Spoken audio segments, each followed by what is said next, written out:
Hey there, thanks for watching my video, or coming to click on the video at least. I did a photography video based on some Disney stuff not too long ago. Gonna try to elaborate on that just a little bit more. In that video I took a bunch of photos at Batuu, which is like the Galaxy's Edge portion of Hollywood Studios at Walt Disney World. Just the other night I kind of did the same at EPCOT.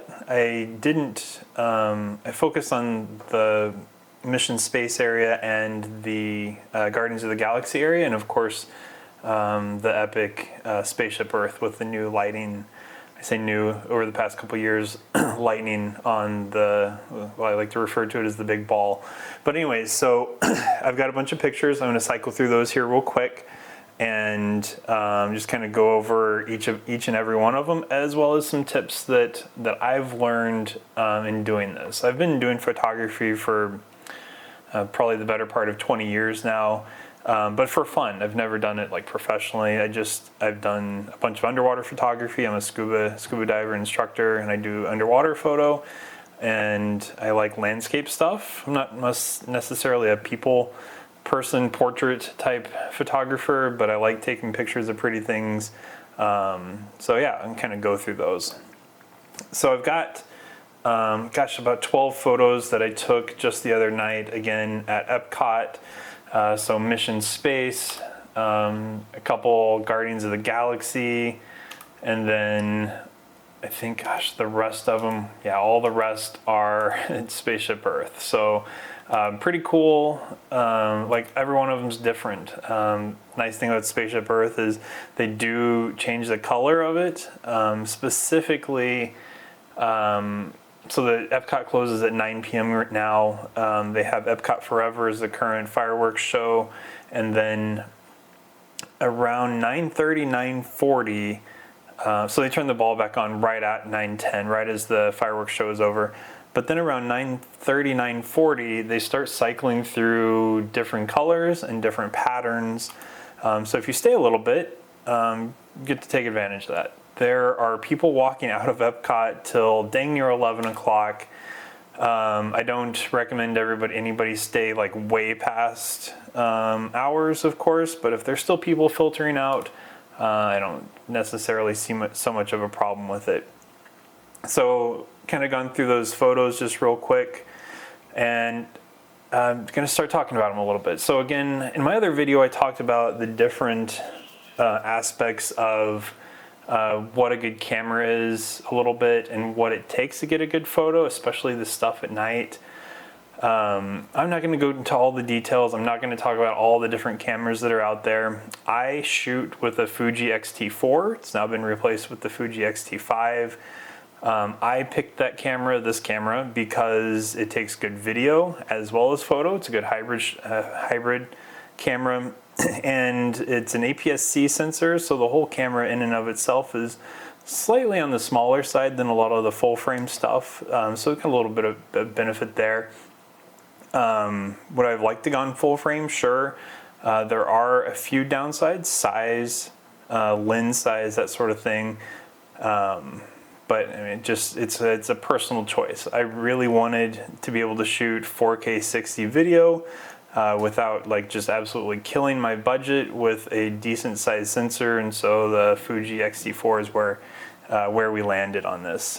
So anyways, that's my choice. If you picked a camera with a full frame sensor, now, and each one's a little bit different, so this is just as like a general rule. The bigger the sensor, the better it does in low light, because the bigger sensor has bigger pixels, and the bigger pixels, when I say pixel, the part of the sensor that receives the light changes the way, or the amount of light that each pixel receives, basically. Again, there's a lot more technical stuff we can get into, but it's a little bit beyond this.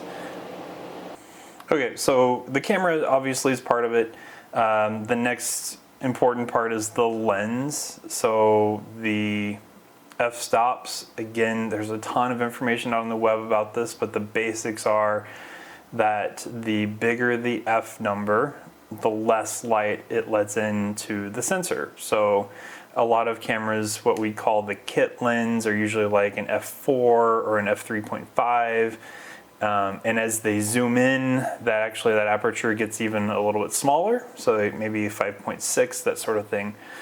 At night, we have to weigh our f-stop with how long the shutter needs to be open, plus ISO, to be able to get enough light in. So typically, the smaller the f-stop number the lens is, the more light, and the better, the other two numbers, the shutter speed and the ISO, are better off that way. However, you do lose a little depth of field with smaller f-stop numbers. I've seen some tests and personal experience. If you can, if you're far enough away from something, the f-stop number doesn't matter a whole lot. Doesn't matter as much as a lot of people would say it does. Even down as low as f2.0 and f2.8, you can still get most of a photo in focus, so long as nothing is significantly closer to the camera than what you're taking a picture of. So there's a couple photos that I took just the other night that I'll show you why I chose a higher f-stop number. So that's the first number, f-stop. That's generally driven by the lens you have. Next is going to be shutter speed. So shutter speed, obviously, if we're talking like motion, and we're trying to stop a subject that's in motion, it depends on how fast that subject's moving. If it's moving very fast, sports, stuff like that, you're going to need 2/50th, 1/500th. I took some pictures at Tron the other night, or it was actually daytime even, and I was in the 1/2000th of a range, trying to get the motion to stop on the roller coaster train as it went by.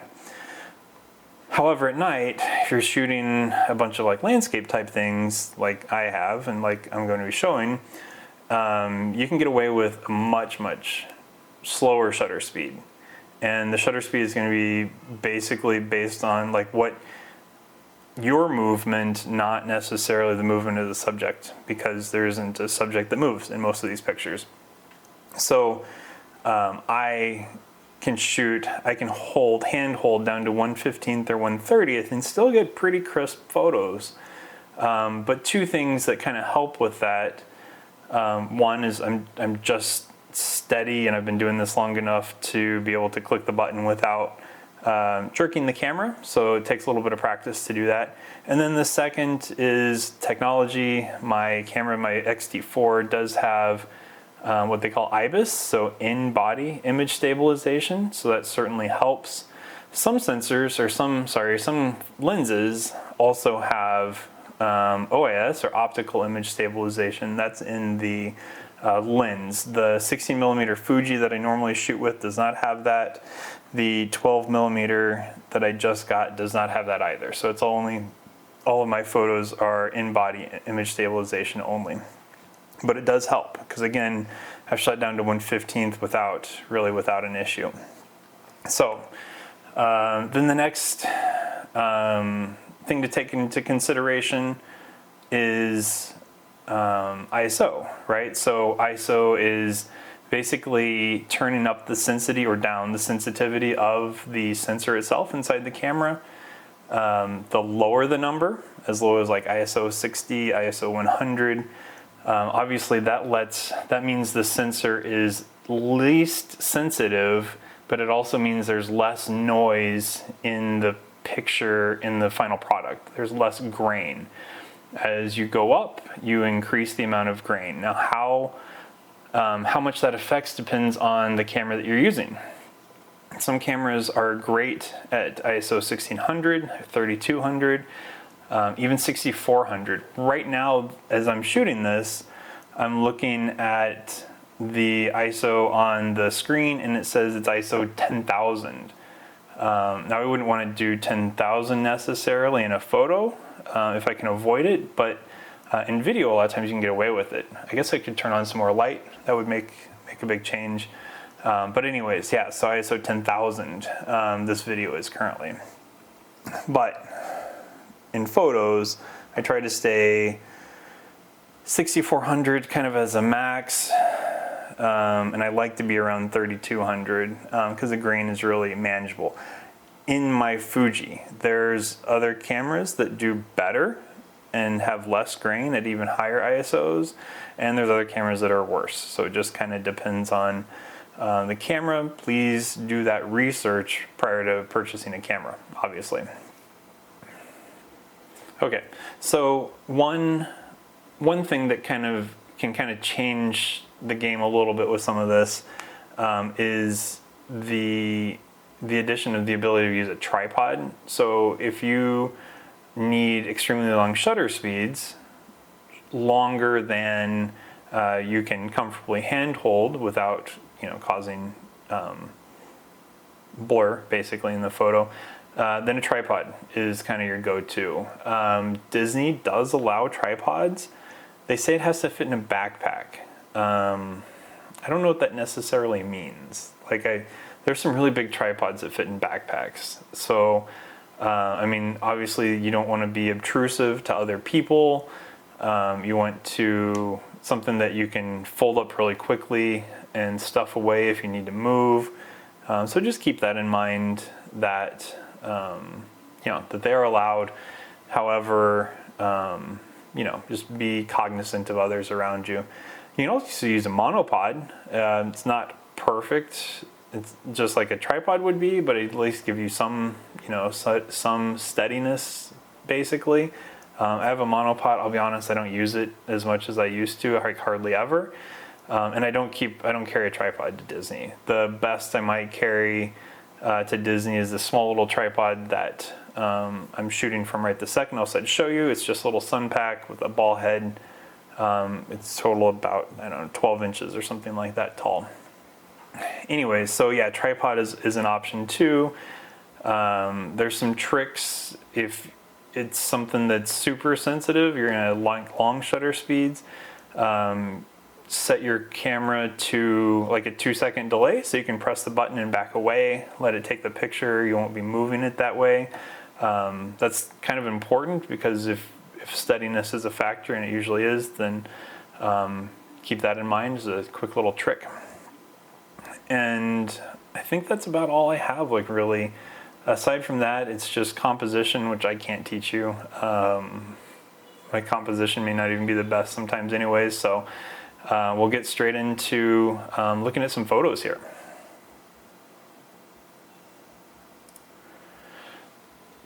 So the first photo, just a quick one. I love Guardians. It's my favorite. It's my favorite ride maybe ever.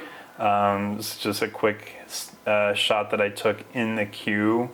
All of these were taken on my 12mm Samyang. It's an autofocus lens, APS-C mount, X mount for the Fuji lineup. They make it for a whole bunch of different cameras. This was my first night ever shooting with it. I wouldn't have been able to get this shot with a 16mm. The room's just not big enough to take this photo, but pretty cool shot. Don't criticize me too much. It was just more for fun, and I thought it was cool. But anyway, settings on this. 12mm, of course, f2.0, ISO 400, and 1/30th. And then we've got a photo here of Mission Space. So this is the entrance. I could have cropped this a little bit more. On the left-hand side here, you can kind of see the moon. I forgot to, just cropping this would probably make this a little bit better. But pretty good color throughout, I thought. The lens did really well. It is just a touch blurry right in here. The closest portion of these, I guess they're probably fake bushes. But yeah, for f2.0, that's not that noticeable, and you have to really, really be zooming in to see that. If you look at it from afar, you can't really. Then the next photo here, this is probably my favorite. I probably took this photo 100 times before I settled on the one I wanted. So I took a bunch as it was getting dark, and there were, what was I gonna say, and there's still a lot of people around. Like, there's a lot of people around here for a long time. But I wanted something straight on, perfectly like nice and centered. So I practiced like elevation and where I stood so I could get like the right composition, what I wanted at least.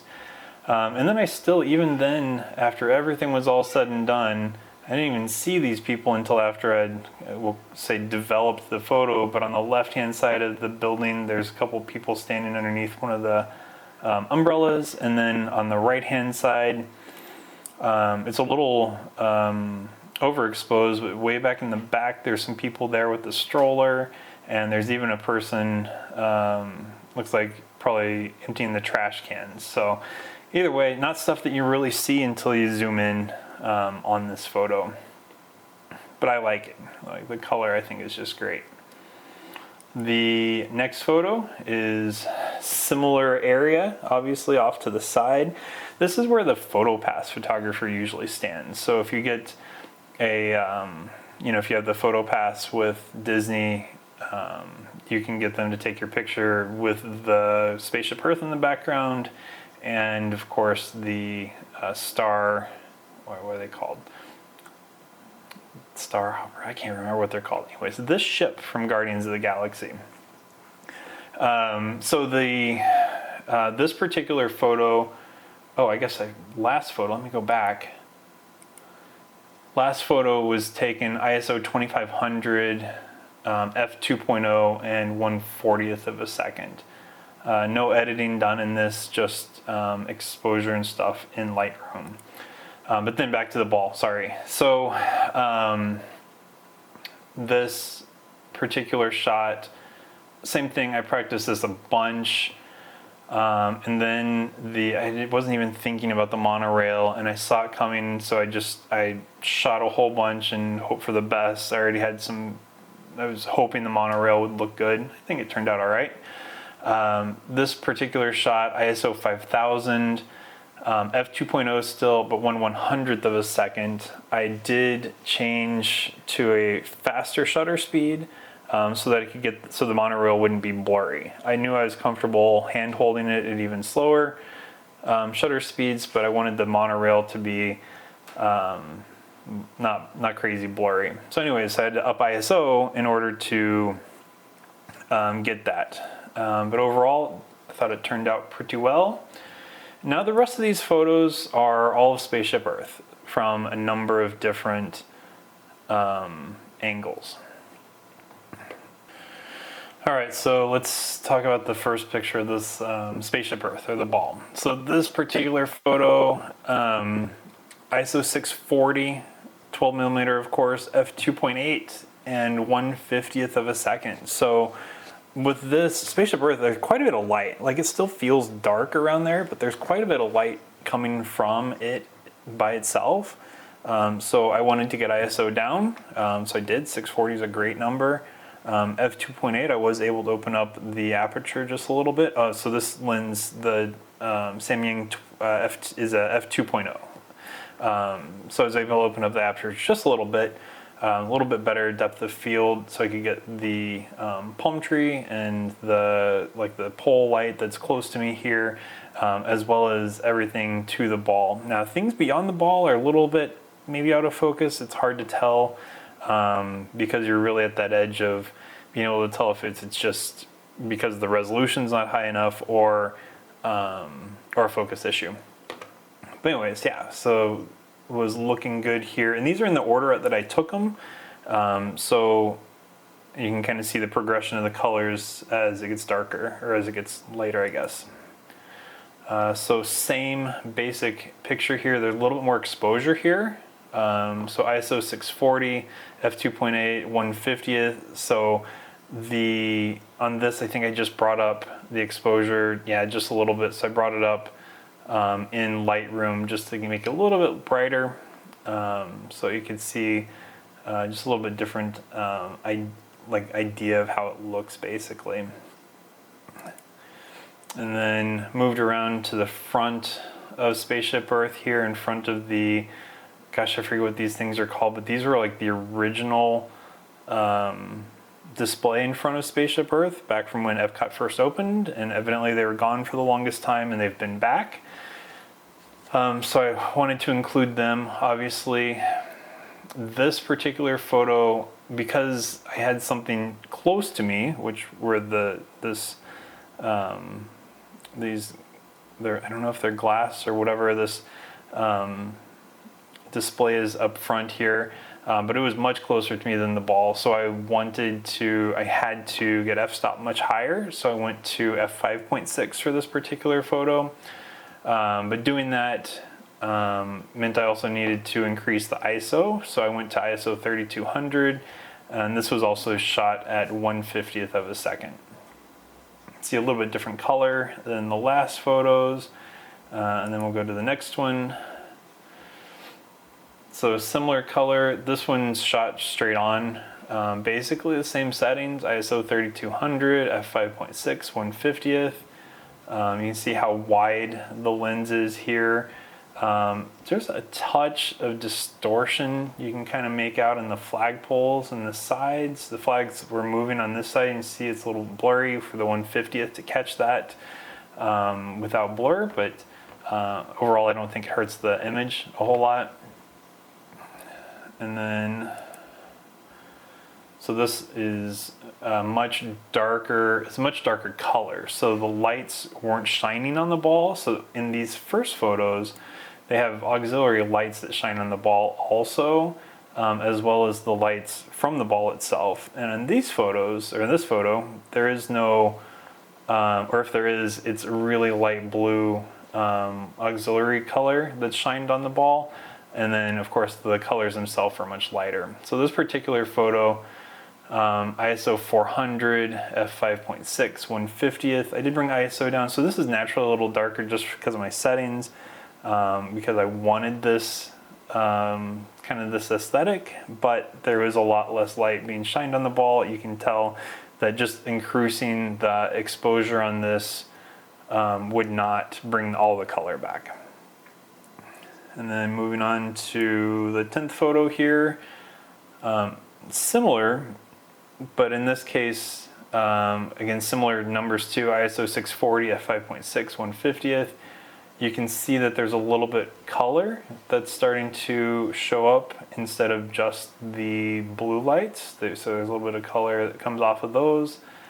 So again, they're changing the color quite often after about 9:30. And now a shot just a little bit further away. This guy also shot f5.6, 1/50th, ISO 3200. So this is what it looks like with a little bit of light shined on the ball, but and also a little bit more exposure with that higher ISO of 3200. Just kind of an awesome deal. You can see that most of the lights are a similar color. Like they're very, very blue. There's a couple that are a little like magenta right in the middle of the magenta, but some of the lights are coming from the lights that they shine on the ball itself, not necessarily just from the lights of the ball. And then another photo here. This guy is shot ISO 1000, f5.6, 1/50th. Same deal, they've toned down the amount of light that's coming off or that's being shined onto the ball, so there's not as much ambient light. Makes for a really cool aesthetic in my opinion. This is one of my favorites actually of the ball. And then the last one that I got that night, so this was, I was literally walking out, you can see there's nobody in the photo, and only some of the white lights of the ball are lit up. And so this was a pattern that was like moving almost in a wave around the ball. So there's obviously some auxiliary lights being shined on it, as well as the lights itself, and it was just a cool pattern. I probably should have taken a video of this, but I wouldn't have been able to hold it steady. I would wanted a tripod for that, I think. But anyways, this one, to give you an idea of how dark it was, ISO 5000 f5.6 1/50th, and I brought exposure up. Actually, no, exposure is neutral in this one. So, but yeah, ISO 5000. So the others were taking like 400 and 640. This one's no brighter, and much higher ISO. So anyways, that's the photos from EPCOT. Hopefully you like them. If you want to try to duplicate them, be my guest. If you want to copy, email me, I'll send it to you, no problem. I'll put my email and stuff in the description below. And I'm going to try and do one more of these. I did a bunch of shots at Tron the other night too, so I'm going to do some Disneyland, or I'm sorry, Magic Kingdom stuff, not Disneyland, that's the other side of the coast. But some Magic Kingdom photo walkthroughs. So hope you enjoyed. Any questions, again, please feel free to comment below. Please like, share, subscribe. I'll be sharing more of these. I've got some ride walkthroughs and some other stuff coming up. So, yep, just look for that stuff. And thanks for watching.